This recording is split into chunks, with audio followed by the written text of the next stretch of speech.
TV, Assalamualaikum warahmatullahi wabarakatuh. Selamat siang Ibu dan teman-teman semua. Perkenalkan, kami dari kelompok 5. Di sini kami akan mempresentasikan hasil diskusi kami mengenai dinamika demokrasi Indonesia dalam berbangsa dan bernegara.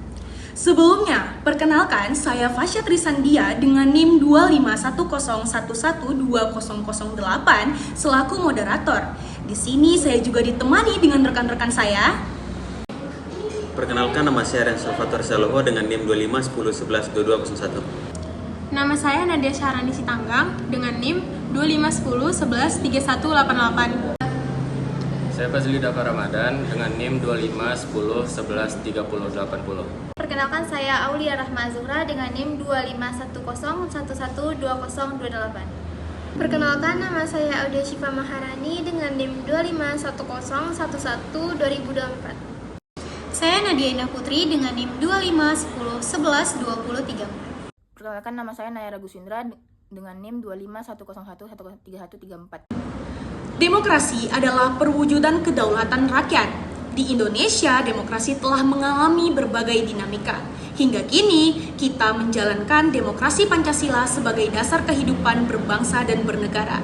Untuk penjelasan lebih lanjut, akan dilanjutkan oleh rekan-rekan saya. Demokrasi adalah di mana rakyat ikut serta dalam mengurus pemerintahan secara langsung.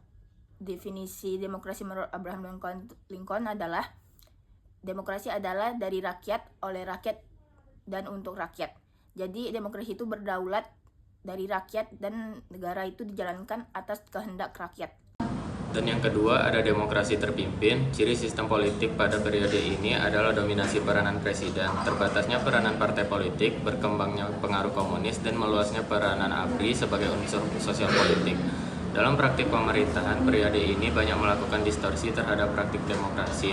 Dekret Presiden 5 Juli 1959 dipandang sebagai usaha untuk mencari jalan keluar dari kemacetan politik dalam sidang konstituen, namun menjadi salah satu bentuk penyimpangan demokrasi. Yang ketiga yaitu demokrasi Pancasila. Periode ini muncul setelah gagalnya G30 SPKI dengan landasan Pancasila, Undang-Undang Dasar 1945, dan ketetapan MPRS. Semangatnya adalah mengembalikan dan memurnikan pemerintahan berdasarkan Pancasila dan Undang-Undang Dasar 1945. Untuk meluruskan penyelewengan demokrasi terpimpin, dilakukan tindakan kolektif, yaitu pembatalan ketetapan MPRS nomor 3/1963 tentang masa jabatan seumur hidup Insinyur Soekarno dan mengembalikan jabatan presiden menjadi selektif 5 tahun. Praktik demokrasi Indonesia senantiasa mengacu pada Pancasila dan Undang-Undang Dasar 1945 sehingga disebut demokrasi Pancasila. Yang ketiga yaitu demokrasi Pancasila. Periode ini muncul setelah gagalnya G30 SPKI dengan landasan Pancasila, Undang-Undang Dasar 1945, dan ketetapan MPRS. Semangatnya adalah mengembalikan dan memurnikan pemerintahan berdasarkan Pancasila dan Undang-Undang Dasar 1945. Untuk meluruskan penyelewengan demokrasi terpimpin, dilakukan tindakan kolektif, yaitu pembatalan ketetapan MPRS nomor 3/1963 tentang masa jabatan seumur hidup Insinyur Soekarno dan mengembalikan jabatan presiden menjadi selektif 5 tahun.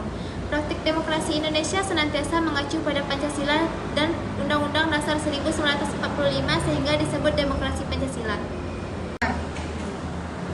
Saya akan menjelaskan upaya penguatan demokrasi di Indonesia. Perkembangan demokrasi sejak tahun 1998 dimulai dengan pemilihan umum teratur di tingkat nasional, provinsi, dan kabupaten kota, penekanan pada transparansi dan akuntabilitas pemerintah, kebebasan berpendapat dan pers dijamin oleh konstitusi, dan fokus pada perlindungan hak asasi manusia melalui lembaga seperti Komnas HAM. Sekian dari saya kembalikan kepada moderator. Komitmen pemerintah dan masyarakat. Komitmen bersama, pemerintah dan masyarakat berupaya memperkuat demokrasi, perbaikan berkelanjutan, fokus pada keadilan dan peningkatan partisipasi rakyat.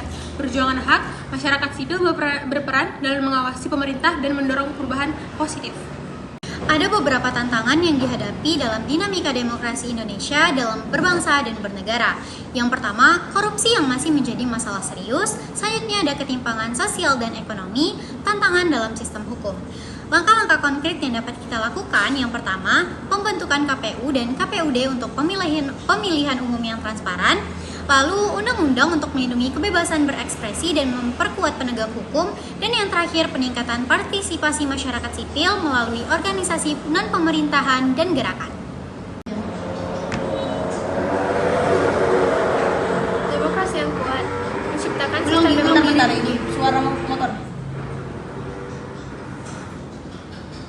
Let's go.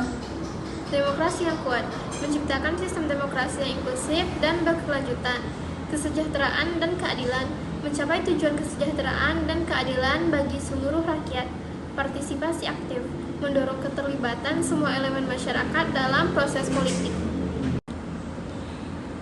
Baik teman-teman, di sini saya akan memaparkan kesimpulan yang kita dapat dari materi yang sudah dijelaskan oleh rekan-rekan saya, yaitu demokrasi Indonesia terus berkembang untuk menuju sistem yang lebih adil, transparan, dan partisipatif, meskipun masih menghadapi tantangan seperti korupsi, ketimpangan sosial ekonomi, dan lemahnya penegakan hukum.